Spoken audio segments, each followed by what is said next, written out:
বাংলাদেশ থেকে বাড়ি ফিরলেন বীরভূমের তামান্না পারভিন। বাংলাদেশের সরকারি চাকরিতে সংরক্ষণ ব্যবস্থার সংস্কারের দাবিতে আন্দোলনের ফলে অগ্নিগর্ভ পরিস্থিতির জন্য বাড়ি ফিরে এলেন তামান্না।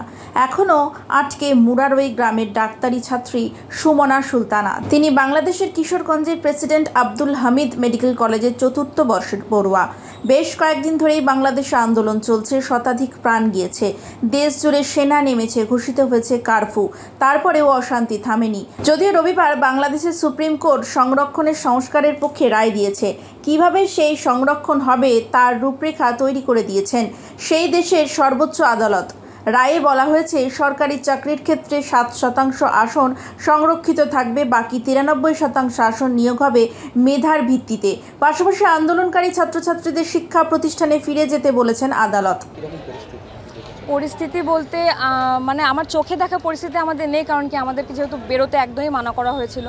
তো আমার কানে শোনার যদি পরিস্থিতি বলি, তাহলে মানে স্টুডেন্ট মানছে না, ওখানে ভারতীয় বা বিদেশি কিছু মানছে না।